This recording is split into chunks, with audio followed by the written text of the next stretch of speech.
Siendo lunes 2 de junio, bienvenidos a TV Perú Mundo. Los saluda Paola Pejovés y los invito a ver los temas que hemos seleccionado hoy para ustedes. Bien, vamos a hablar de Ucrania. Dan un plazo de una semana más a ese país para pagar el gas ruso. Mientras, todos los detalles de la aplicación del rey Juan Carlos de España en favor de su hijo, el príncipe de Asturias. También en Venezuela, el Tribunal de Control de Caracas decide hoy si el líder de la oposición, Leopoldo López, es liberado o se le inicia un juicio por delitos de asociación para delinquir. Mientras, en Estados Unidos continúa la controversia por los militares liberados en Afganistán tras 5 años de cautiverio. Bien, de esta manera empieza TV Perú Mundo.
Bien, amigos, ¿cómo están? Bienvenidos esta semana a TV Perú Mundo, una semana muy especial porque cumplimos 2 años en el aire. Farid, ¿cómo estás? Bienvenido.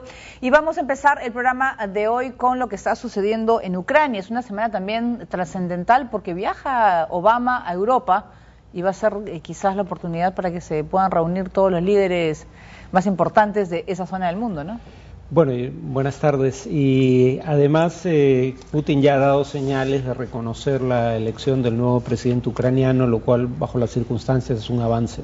Así es, nosotros vamos con la información. Rusia está preparando una resolución para el Consejo de Seguridad de Naciones Unidas sobre Ucrania. En tanto, la empresa rusa Gazprom ha dado a Kiev una semana más para resolver la disputa sobre el suministro de gas. Rusia lista un proyecto de resolución que será sometido al Consejo de Seguridad de Naciones Unidas y busca el fin de la violencia en Ucrania, según confirmó Moscú a través de su canciller Sergei Lavrov. Este proyecto de resolución incluirá demandas por el cese inmediato de la violencia y el comienzo de las negociaciones actuales con el fin de establecer un alto fuego estable y confiable. Además, incluirá una demanda de la creación, sin demora, de corredores humanitarios, a través del cual los civiles pacíficos puedan dejar zonas de combate si así lo desean.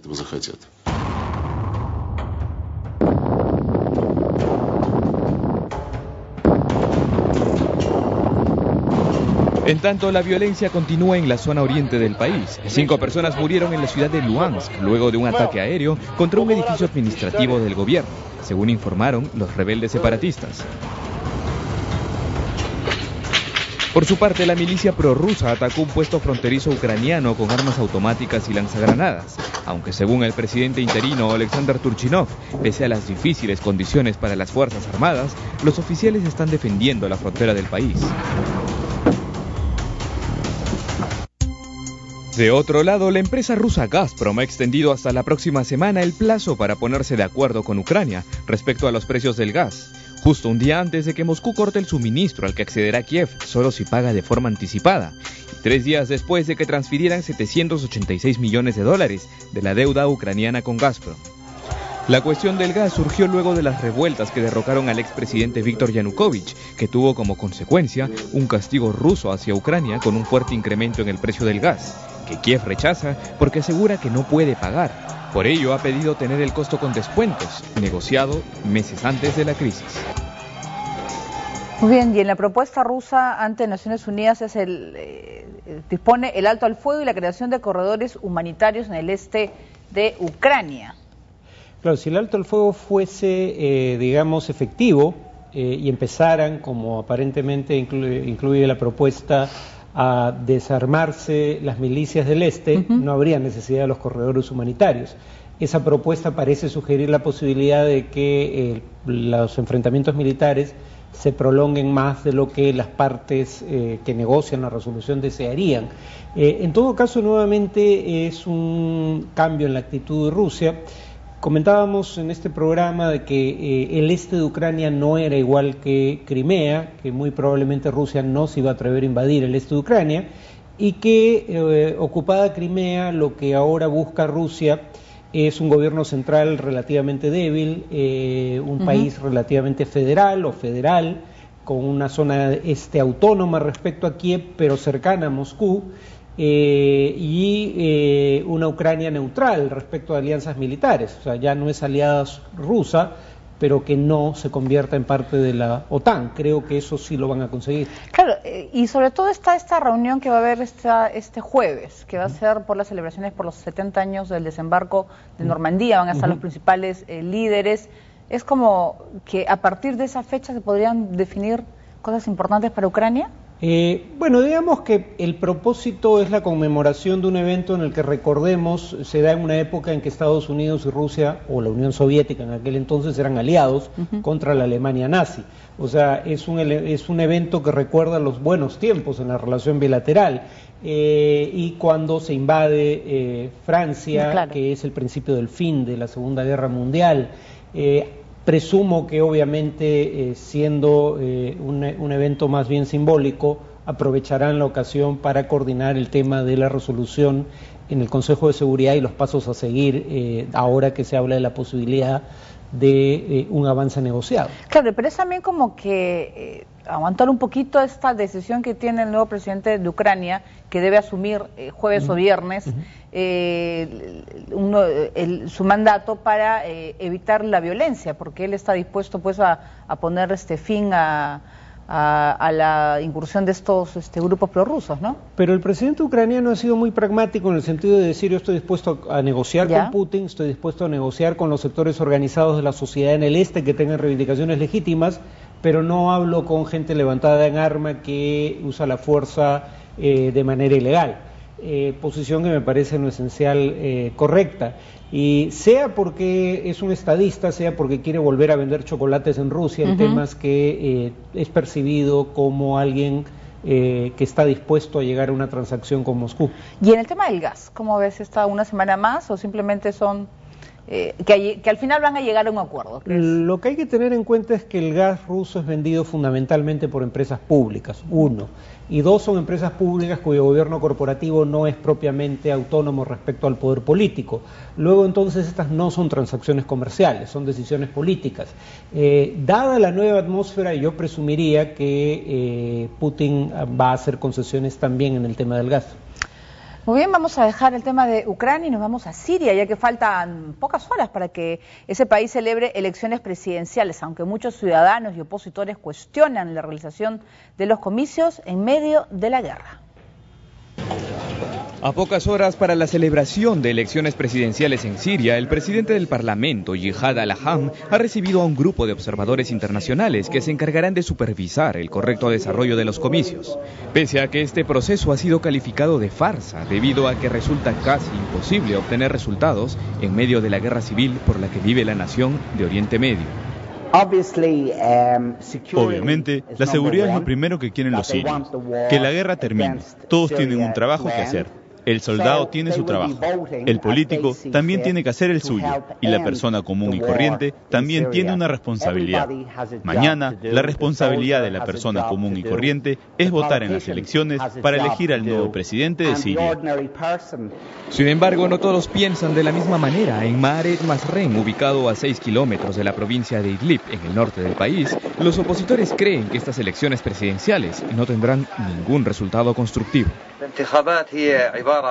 Las elecciones son un medio de evitar la realidad y distraer al mundo de las masacres de Bashar al-Assad. Esta es la situación. Las elecciones no tienen sentido, ya que estamos seguros de que va a perder la guerra.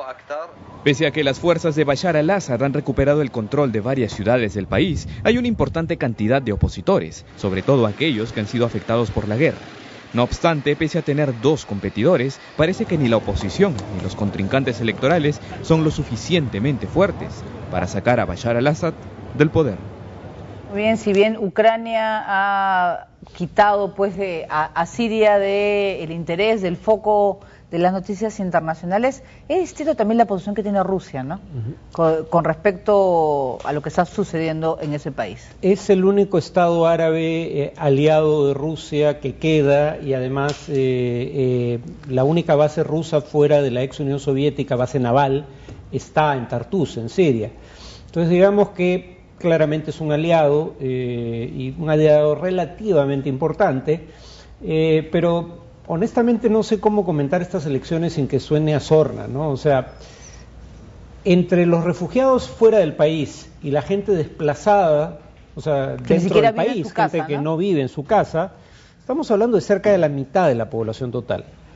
Además, alrededor de la cuarta parte de la población vive en zonas controladas por la insurgencia, ahí tampoco va a haber elecciones. O sea, ¿cómo rayos se va a hacer para que vote una mayoría, para que, ni siquiera que vote, que se instalen mesas en lugares donde habita la mayoría de la población? Es un misterio para mí. O sea, son 10%, ¿cuánto podrías tú pensar que es la gente que está, la gente leal a Bashar al-Assad, que podría participar en esos comicios? Puede tener un apoyo popular significativo, yo no negaría esa posibilidad. Yo creo que la importancia creciente de fuerzas vinculadas a Al-Qaeda en la insurgencia ha hecho reconsiderar sus lealtades a un sector. El hecho de que está ganando la guerra ha tenido el mismo efecto. Puede tener apoyo, el tema es que no hay forma de medirlo. Dicho sea de paso, en segundo lugar, Siria es un país donde no hay partidos, bueno, en teoría los hay, pero en la práctica no se puede formar partidos independientes, no hay libertad de expresión, no hay sindicatos independientes. Entonces no es como que los candidatos alternativos representan fuerzas organizadas de la sociedad. Paradojalmente, esos dos candidatos, uno es un ex ministro de, no me acuerdo si de Bashar o de su padre, pero digamos alguien que no es precisamente un rival. El otro es un militante comunista, lo cual es paradójico. El padre de Bashar solía reprimir a mansalva a los comunistas. Finalmente lograron derrotarlos y domesticar a lo que quedaba del Partido Comunista, y por eso un comunista puede ser candidato, pero no un islamista.